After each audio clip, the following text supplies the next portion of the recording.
Los secretos del Tercer Reich. En busca de la bomba de Hitler.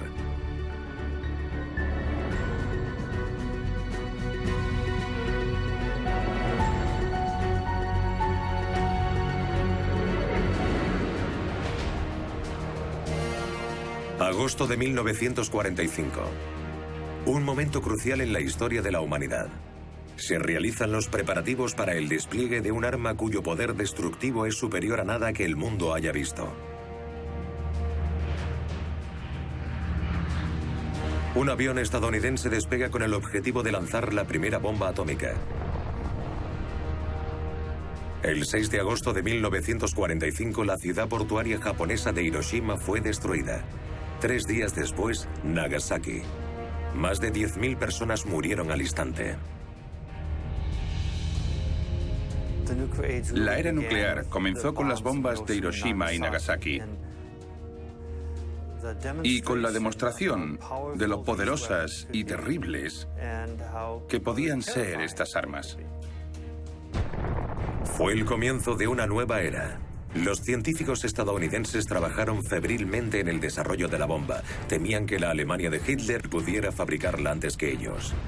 Más tarde se supo que los alemanes abandonaron sus planes de construir una bomba atómica. Pero nuevas pruebas y documentos desconocidos hasta ahora cuentan una historia diferente. Hay un informe muy interesante de Marshal Zhukov, dirigido a Stalin, fechado el 2 de octubre de 1945. El tema es el programa alemán de armas atómicas. Se han confirmado nuevas fuentes del informe, pero creo que el aspecto más interesante es la declaración de Zhukov de que los alemanes ya habían construido la bomba atómica. De acuerdo con los planes de construcción existentes, la bomba se parecería a esto. Para los aliados, la idea era aterradora. Por este motivo, durante los últimos meses de la guerra, los aliados concentraron todos sus esfuerzos en derrotar al Reich alemán lo más rápido posible. No había tiempo que perder. Las fuerzas especiales aliadas buscaron la llamada arma maravillosa de Hitler. Descubrieron muchos proyectos clandestinos en el mundo subterráneo de la industria armamentística alemana. A finales de 1944, las fuerzas especiales estadounidenses afirmaron que los alemanes se habían quedado muy atrás en el desarrollo de la bomba atómica. Pero entonces descubrieron lugares, planos y nombres que hasta entonces eran desconocidos.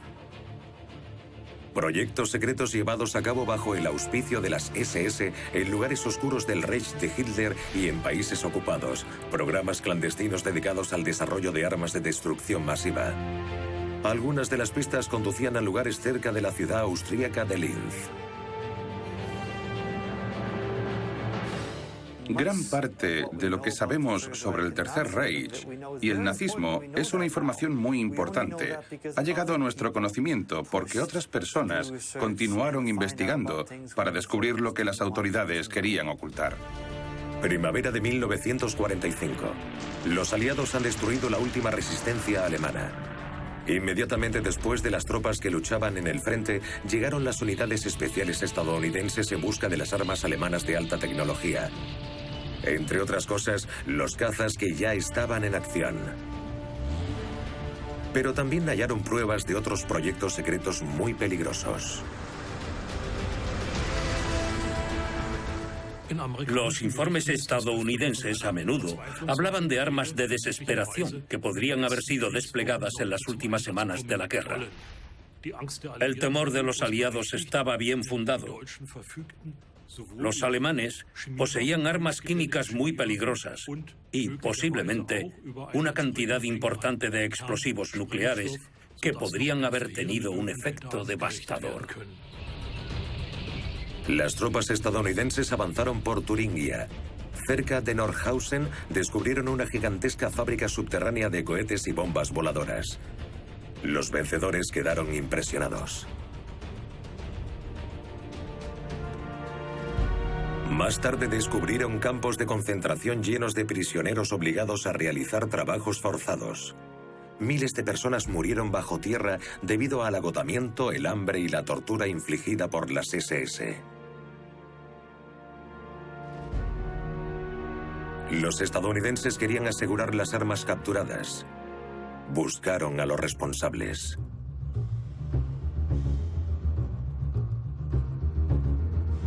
En los documentos confiscados y las transmisiones de radio interceptadas, un nombre se mencionaba repetidamente: Hans Kammler.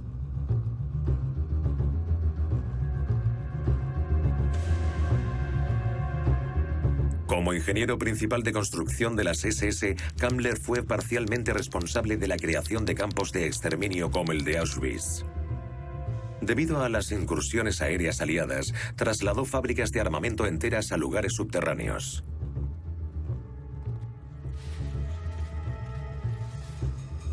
Decenas de miles de personas murieron durante la construcción de la fábrica subterránea de cohetes en Nordhausen. Pero Kammler llevó a cabo su trabajo con la mayor ambición.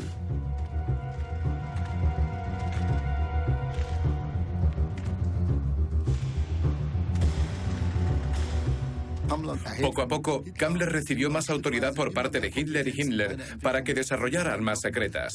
Finalmente se convirtió en la figura central de esta área de responsabilidad. Hans Kammler, jefe de desarrollo de armas secretas de Hitler. Con una eficiencia brutal realizó grandes avances en el diseño y construcción de cohetes alemanes. Motor para un cohete V2. A principios de septiembre de 1944 se desplegaron los primeros V2. Estas armas estaban destinadas a intimidar y matar a los habitantes de Londres y París. Los británicos temían que las ojivas de los V2 estuvieran cargadas con armas de destrucción masiva. Los lugares de detonación se examinaron con medidores Geiger. Pero supuestamente los cohetes alemanes no solo serían más letales, también volarían a más distancia. Sabemos que hubo una serie de proyectos posteriores al V2. El objetivo era aumentar el alcance de las cargas útiles de los cohetes. Los proyectos A9 y A10 fueron particularmente importantes. Una vez combinados, estos dos cohetes habrían tenido alcance suficiente para llegar a Estados Unidos. Este es ingeniero de cohetes de Hitler, Werner von Braun. En los años posteriores de la guerra, von Braun pasó a construir cohetes atómicos para Estados Unidos. Tras la derrota de Alemania, también habló de una ojiva con una enorme capacidad destructiva que se montaría en un cohete. Un periódico informó de que sin duda se trataba de una bomba atómica. Pero ¿hasta qué punto fue un plan incompleto y hasta qué punto realidad? ¿Hasta dónde llegaron los científicos alemanes? Los documentos soviéticos mencionan dos pruebas atómicas, las cuales tuvieron lugar en Turingia. Se mencionan en los informes del Departamento Central de Inteligencia Soviético o GRU dirigidos a su presidente. El informe más importante del GRU es del 23 de marzo de 1945, justo antes del final de la guerra, donde describen cómo se llevó a cabo la prueba. Incluso antes, en noviembre de 1944, un agente informó sobre los preparativos de la prueba. Los alemanes están a punto de probar una nueva arma secreta, una con enorme poder destructivo. La bomba ya construida tiene un diámetro de 1,5 metros y está formada por esferas huecas interconectadas.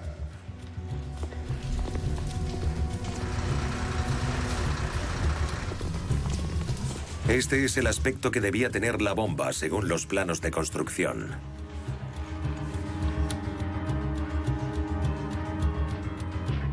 El director científico del proyecto atómico soviético, Kurchatov, recibió un informe aún más alarmante en el que se concluía que el proyecto alemán permitiría la construcción de una bomba de fisión basada en el principio de implosión. El informe decía: nuestra fuente de confianza en Alemania dice que los alemanes han llevado a cabo 2 explosiones de prueba con una fuerza inmensa en Turingia.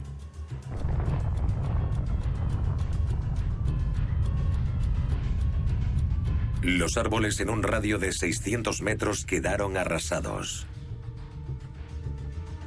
Los prisioneros de guerra colocados en el centro de la explosión quedaron vaporizados. No quedó ni rastro de ellos. Además, se observó un fuerte efecto radioactivo.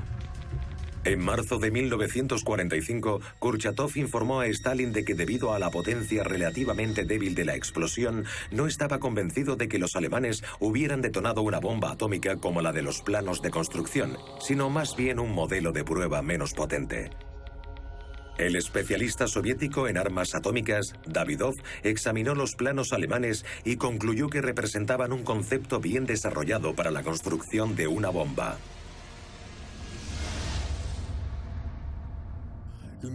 Me impresionó la genialidad y calidad del contenido del documento. Es imposible que lo hubiera redactado un agente normal, sino más bien una persona especialmente instruida, con los conocimientos necesarios. Los detalles descritos son muy exactos, como si procedieran del propio inventor de la bomba. Los físicos soviéticos reconocieron elementos muy avanzados en los planos de construcción alemanes, como por ejemplo un tubo de descarga de alta tensión, que posteriormente se emplearía en armas más modernas. Sergei Lev Davidov había probado armas atómicas soviéticas e hizo una asombrosa comparación.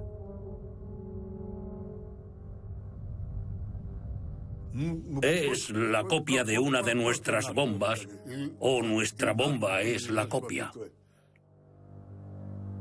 Tras la guerra, Stalin tenía una pregunta: ¿hasta dónde llegaron los alemanes?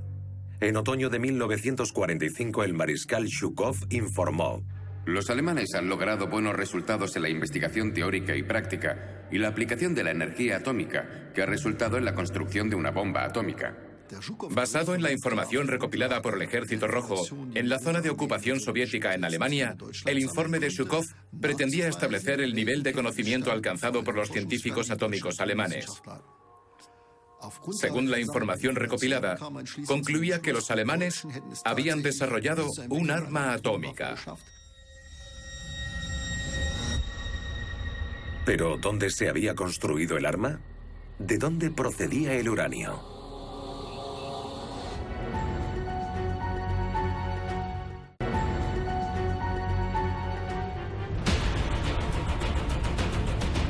Mediados de abril de 1945.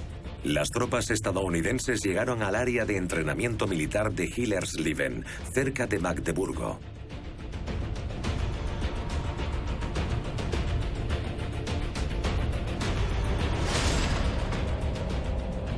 Una unidad técnica de la inteligencia militar estadounidense examinó el área haciendo descubrimientos que llevaron al comandante de la unidad, el coronel Keck, a redactar un informe urgente a Washington.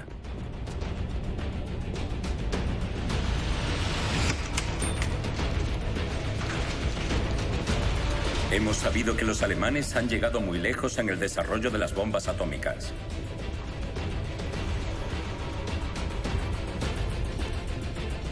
Su progreso ha sido considerable y han estado muy cerca de la solución del problema.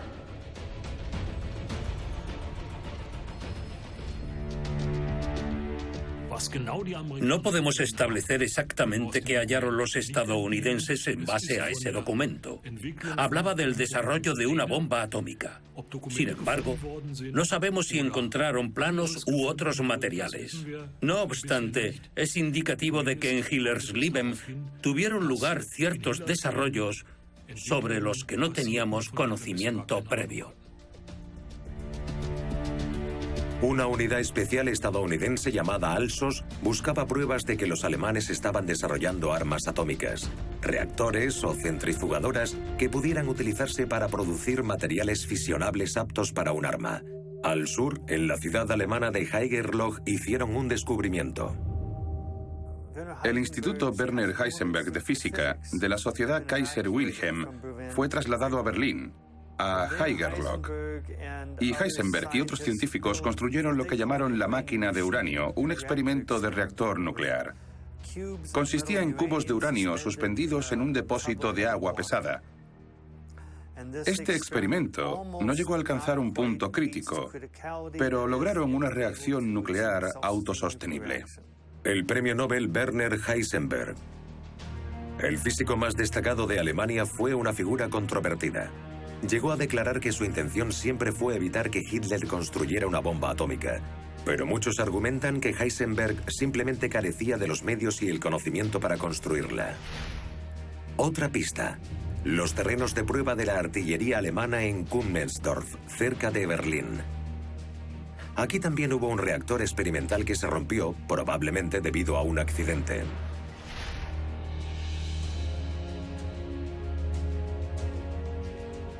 Y fue en ese mismo lugar donde el físico Kurt Dibner realizó sus investigaciones. Los documentos sugieren que Dibner quería continuar con los experimentos hasta la construcción de una bomba atómica. Pero los alemanes no pudieron producir el material fisible necesario para construir la bomba, tampoco en Kummersdorf. En los terrenos de pruebas de Hillersleben, los estadounidenses encontraron referencias a un grupo de destacados expertos alemanes en explosivos, dirigido por Erich Schumann. Para construir una bomba atómica, el grupo recuperó un concepto ya desarrollado y probado, el de una carga hueca, el principio utilizado en las granadas propulsadas por cohetes.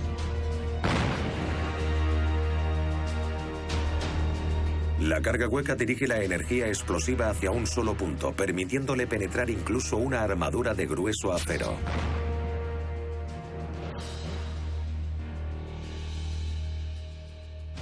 No está muy claro qué era.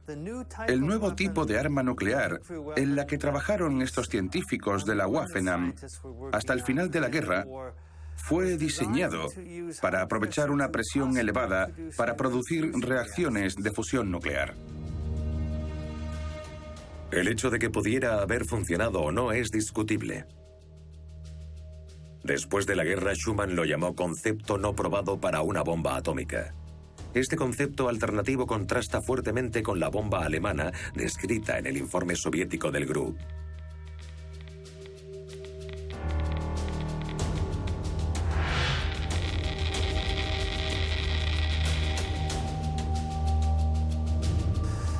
Nuevamente vuelve a no estar claro si funcionó, pero habría sido más que una bomba sucia. Una bomba sucia simplemente coge materiales radiactivos existentes y los distribuye. Sin embargo, este tipo de bomba habría producido material radioactivo nuevo. Pero aparte del material de fusión, incluso esta bomba habría requerido una pequeña cantidad de material altamente enriquecido. No creo que hubieran tenido éxito, pero debo añadir que no se trata solo de una bomba estilo Hiroshima, porque sabemos que al menos un grupo de científicos estaba trabajando en otros diseños. Con el fin de construir bombas como la que más tarde cayó sobre Japón, Estados Unidos hizo un esfuerzo enorme empleando a cientos de científicos y creando una gran industria. Era necesario para producir varios kilos de plutonio y varias docenas de kilos de uranio altamente enriquecido. Área de pruebas de Wyatt Sands, en Nuevo México. Un prototipo de la bomba que más tarde fue lanzada en Nagasaki. Aquí es donde tuvo lugar la primera detonación de un arma de destrucción masiva en la historia de la humanidad.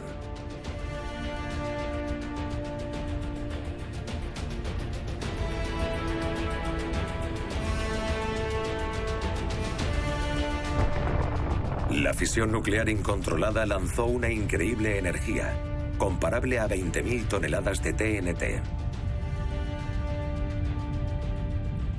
Esto no es algo que se pueda hacer en condiciones difíciles, con la presión de los últimos meses de la guerra. Sin embargo, eso no significa que no estuvieran tratando de hacerlo. Y quiero dejar algo muy claro. No hay razón para dudar de que lo estuvieran intentando. Todavía hay muchos lugares por examinar que podrían haber sido utilizados para desarrollar nuevas armas. En los últimos años se ha desvelado cada vez más información sobre las instalaciones subterráneas dedicadas a la investigación científica para la producción de armas. Durante los últimos meses de la guerra, el general de las SS Hans Kammler reunió personas y material bajo tierra. Su objetivo era concentrar los recursos restantes.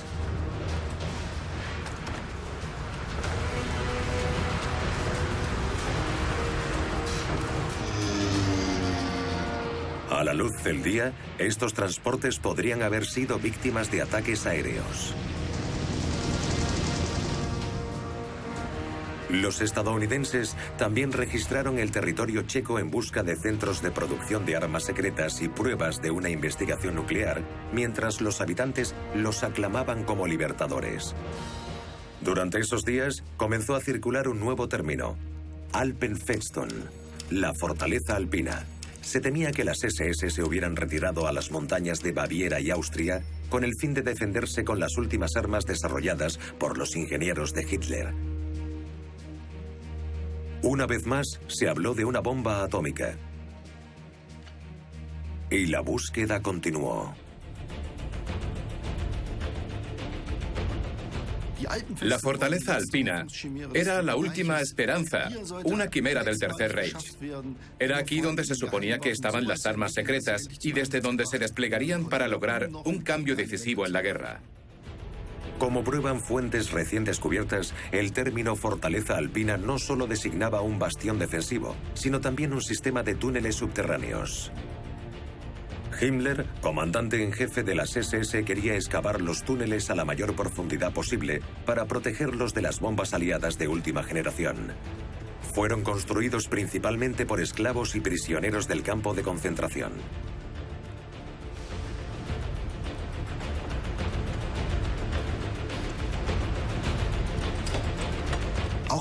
Kammler también jugó un papel significativo en la reubicación de los proyectos de armas a lugares subterráneos.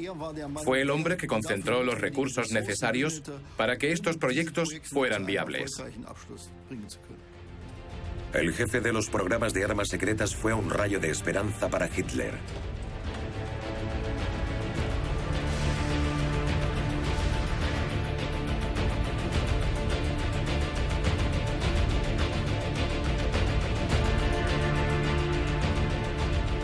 El lugar, situado entre Salzburgo y Viena, también cuenta con edificios reforzados y habitaciones subterráneas. Se sabe que incluso contaba con un puesto de prueba de cohetes.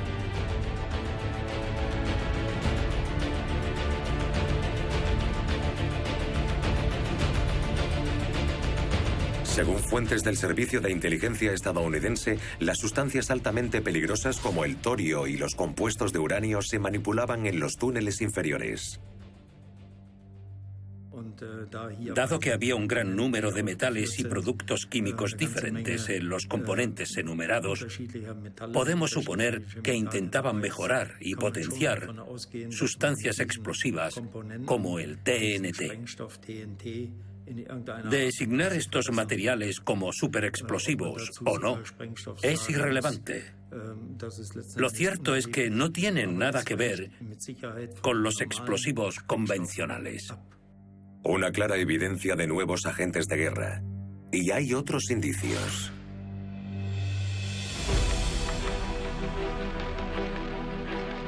St. Georgen-Gusen, cerca de Linz. Aquí, en solo 13 meses, se construyó una inmensa fábrica subterránea llamada Bergkristall. Oficialmente se dedicaba únicamente al montaje de los cazas Messerschmitt. Tenía solo 8 kilómetros de largo y consistía en una estructura de un solo nivel. Pero esta explicación ha sido puesta en duda desde hace algún tiempo.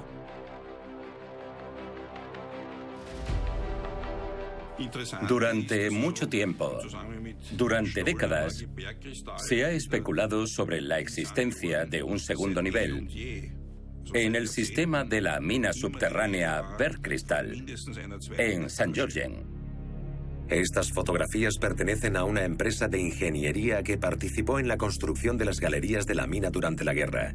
Imágenes y documentos demuestran que se construyeron varios niveles.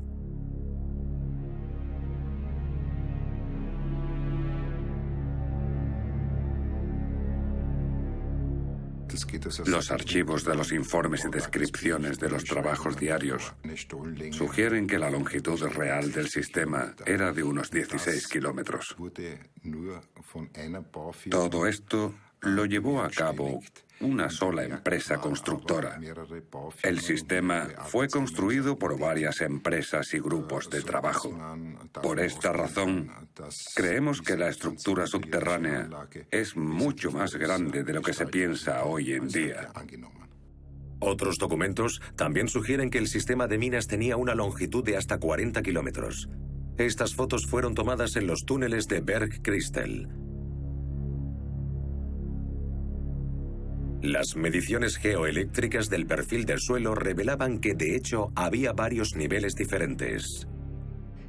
Descubrimos que las estructuras de Bergkristal, los túneles, son bastante visibles. Y debajo de ellos encontramos otras estructuras. Poco tiempo después, descubrimos una foto en la que se pueden diferenciar los diferentes niveles. También se han registrado niveles de radiación muy altos en Bergkristal. Estos elevados niveles plantean la cuestión de si son de origen natural o el resultado de una actividad industrial. Son temas aún por investigar.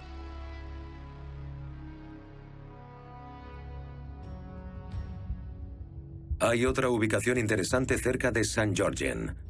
Durante la guerra se erigió aquí una estructura octogonal. Hoy en día el octógono está cubierto por una capa de hormigón que fue parcialmente eliminado en 2013.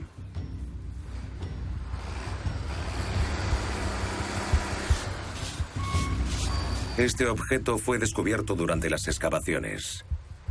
Los expertos confirman que es un componente de un acelerador de partículas utilizado en la investigación nuclear. El Instituto de Física de la Universidad de Arizona escribe: en nuestra máquina hay componentes que se corresponden con ejemplos históricos. También se realizaron mediciones geoeléctricas en el octágono.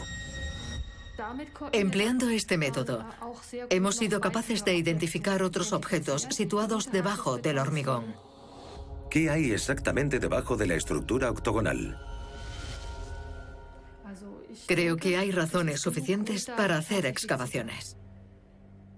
¿Por qué hay una carta en los archivos del ingeniero Jacob, fechada en 1955, que sugiere que deberían construir 2 centrales nucleares en la ubicación del octógono? Hasta el día de hoy, no tengo ni idea de cómo dio mi padre con la idea detallada de la central nuclear. Era un ingeniero con mucho talento, pero no sabía nada de física, ni de física nuclear.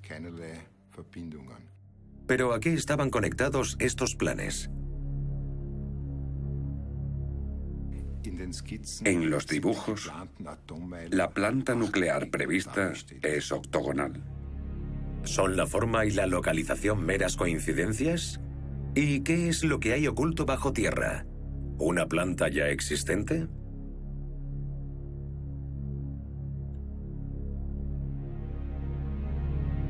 En los bocetos hay 5 niveles diferentes. Perforaciones, excavaciones y mediciones podrían aclarar el propósito de los planos y artefactos. Otro documento supone un misterio aún mayor. Un informe de los expertos de la Sociedad Austríaca para la Energía Atómica de 1968. Trata la cuestión de si los túneles a más profundidad serían adecuados como instalaciones de almacenamiento de desechos nucleares. El informe incluso menciona áreas que fueron demolidas durante la guerra. Gusen es especialmente interesante porque en 1943 las SS establecieron aquí un importante parque industrial. Ese mismo año, Hans Kammler también se involucró en varios proyectos diferentes en la zona. Los programas secretos de armas subterráneas se establecieron aquí, en Gusen. Había alas de alta seguridad pertenecientes a las SS a las que ni siquiera los generales de la Wehrmacht tenían permitido el acceso. Hay fuentes de información muy importantes que se han conservado, como los llamados libros de control de trenes de la estación de St. Georgen Gusen. Cabe destacar que el propio Kammler se ha mencionado explícitamente como destinatario de todos esos materiales, como si fueran enviados a él personalmente. También se menciona a los expedidores de dichos envíos. Junto a los envíos habituales como alimentos y materiales de construcción, llegaron otros artículos desde lugares en los que se fabricaban cohetes o gas venenoso y donde también se llevaban a cabo investigaciones nucleares. Las SS estaban muy avanzadas en términos de investigación. También podrían emprender acciones despiadadas y sacar el máximo provecho de esas circunstancias, ya que disponían de recursos suficientes. Si tenemos en cuenta la naturaleza de los materiales entregados y el tamaño de la instalación, no podemos evitar llegar a ciertas sospechas. Trataban de producir, examinar o probar algo realmente extraordinario. Asumimos que en Gusen, Kammler pretendía crear un centro para el desarrollo de armas secretas. Eso es algo que quedó demostrado con sus esfuerzos por concentrar la tecnología de cohetes, la tecnología de armas atómicas y la tecnología de aviones en un solo lugar, bajo su propia dirección. Y para este propósito reclutó investigadores y técnicos bien entrenados de entre los prisioneros de guerra y prisioneros del campo de concentración que procedían de muchos países diferentes. Las SS no tenían escrúpulos a la hora de emplear mano de obra esclava y recurrir a los trabajos forzados, amenazando a científicos e ingenieros para aumentar su producción. Algunos especialistas creían que cooperar con las SS era su única posibilidad de sobrevivir. No podían saber que su conocimiento de la instalación secreta sellaría su destino.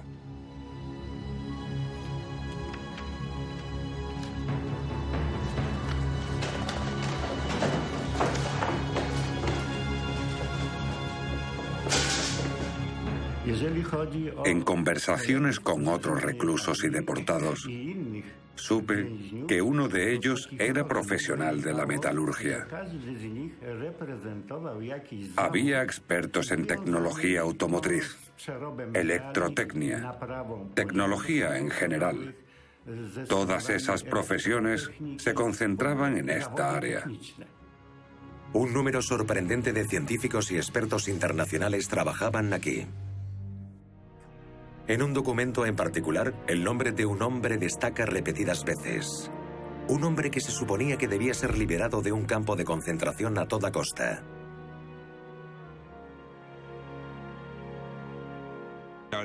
El argumento principal de la maniobra de rescate era que el experto atómico francés, Jacques Berger, se encontraba entre las decenas de miles de prisioneros.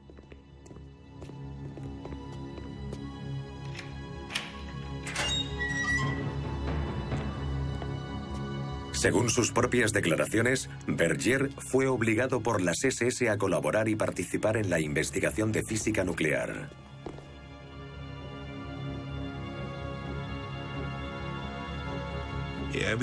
En aquel momento era un experto en fisión nuclear muy bien considerado, algo bastante notable para una época en la que el mundo aún no conocía la posibilidad de la creación de una bomba atómica.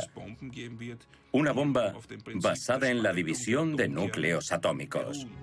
También existía una orden permanente de las SS para eliminar a todos los testigos al final. Miles de ellos.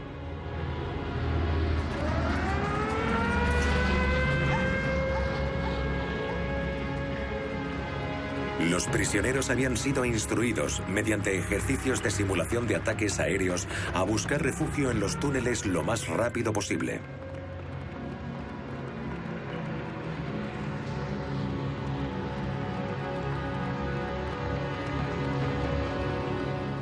Planeaban no solo asesinar a todos los prisioneros, sino también a los testigos de entre la población. Sellaron a los prisioneros dentro de los túneles durante 2 días y 1 noche, y luego se dispusieron a volarlos. Este asesinato en masa a gran escala fue evitado debido al rápido avance de los liberadores aliados. Durante estos últimos días, Hitler ordenó a sus generales que defendieran los frentes a cualquier coste, lo que le permitiría ganar el tiempo suficiente para terminar de construir las armas de destrucción masiva que supuestamente cambiarían el rumbo de la guerra. Cuando los campos de concentración de Mauthausen y Gusen fueron liberados, Hitler ya estaba muerto. Aquí, las tropas estadounidenses encontraron prisioneros que apenas habían logrado sobrevivir a la esclavitud y los extenuantes trabajos forzados en los túneles. Hubo miles de muertes. Personas procedentes de diferentes naciones europeas, cuyos descendientes siguen llorando hasta el día de hoy. Y todavía se preguntan, ¿por qué? Pero, ¿qué pasó con los comandantes de la planta? Según testigos, Hans Kammler habría muerto en diferentes lugares y maneras. Uno de ellos aseguraba que murió atrapado en una desesperada situación, mientras que otros decían que se había suicidado de un disparo o con veneno. En la Alemania de la posguerra, su muerte fue confirmada por un tribunal. Pero hay indicios de que sobrevivió.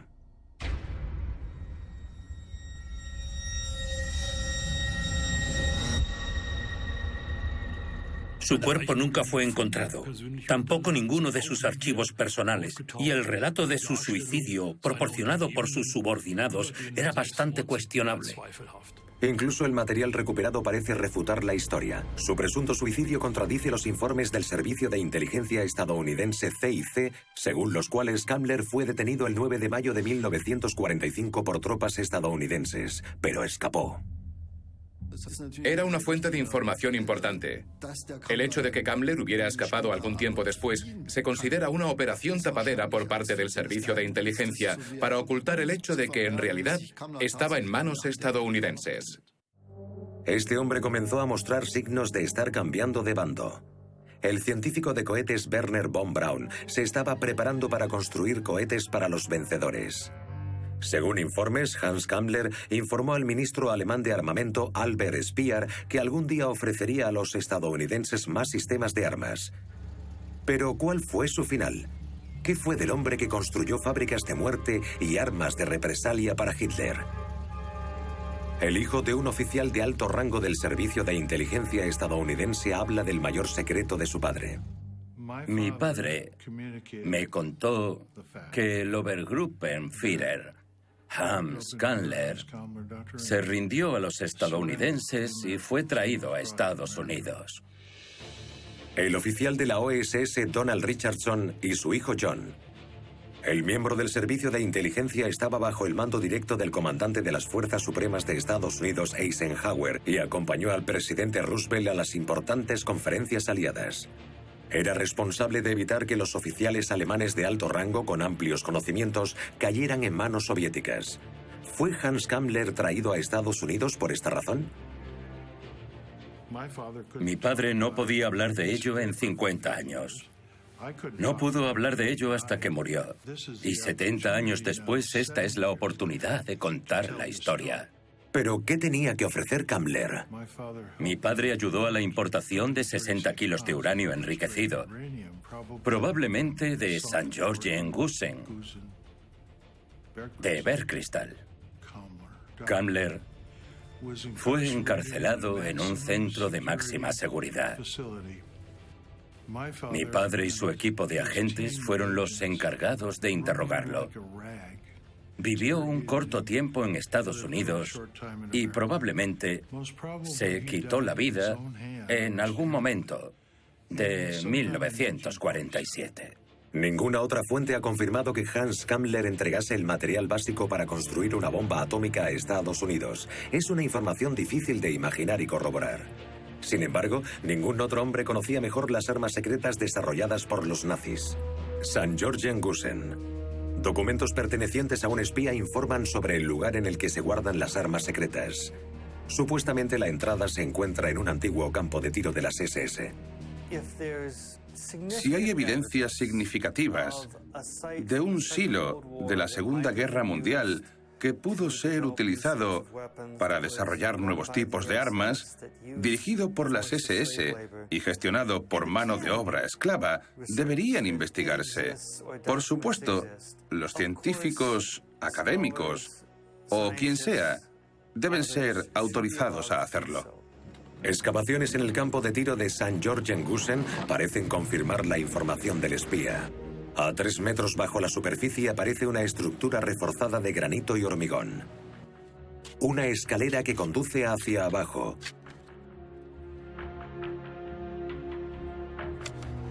Pero poco tiempo después, la excavación fue detenida por las autoridades, argumentando que formaban parte del campo de tiro. Creo que es más probable que las autoridades estén anticipando un hallazgo bastante embarazoso. El área fue colocada inmediatamente bajo una orden de preservación histórica. Por el momento, las excavaciones y mediciones están prohibidas. No debemos suponer que las autoridades nos darán información simplemente porque la tienen y se la pedimos. De hecho, hay que hacer lo que la gente ha estado haciendo durante décadas cuando encuentra alguna evidencia de que sucede algo importante. Luchar para llegar al fondo de la cuestión. Tal vez ahí haya algo importante, tal vez no. Pero no lo sabremos hasta que lo investiguemos. No lo sabremos hasta tener las pruebas. No debemos suponer que con solo explicar a las autoridades que allí hay algo importante, nos facilitarán la información que buscamos. Eso nunca sucederá. Al menos yo no lo creo. Y no se trata de una excusa, es simplemente la naturaleza humana. Así funciona mi gobierno, tu gobierno, así funcionaba el gobierno nazi y así funcionan todos los gobiernos. Aún hay muchos más archivos por examinar sobre los protagonistas y las tecnologías. Deben hacerse excavaciones y mediciones en todos esos lugares donde las estructuras subterráneas en la era nazi siguen siendo un misterio. Entonces, ¿cuál es la conclusión sobre la búsqueda de la bomba? Los constructores de armas de Hitler habían progresado mucho más de lo sospechado. Hubo muchos más grupos de investigación involucrados de lo que se pensaba anteriormente. Muchas fuentes apuntan a la construcción de una bomba atómica alemana. Sin embargo, hasta el presente no existen pruebas físicas de cuánto habían progresado. Hay que pensar en todas las direcciones posibles. Ni siquiera estamos cerca de saberlo todo, y todos los archivos no han sido desclasificados. Hay que reunir todos los hallazgos dispersos por el mundo, y cuando eso ocurra, estaremos mucho más cerca de la verdad. La prueba de una pequeña arma atómica durante la Guerra Fría. Una pieza de artillería atómica táctica para el campo de batalla desarrollada por Estados Unidos a principios de 1950. Un cañón para los proyectiles nucleares de cargas huecas.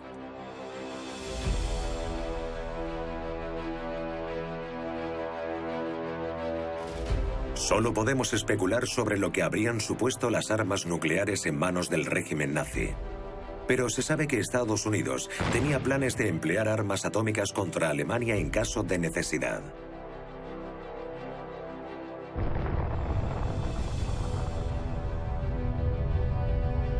La derrota de Alemania se produjo justo a tiempo.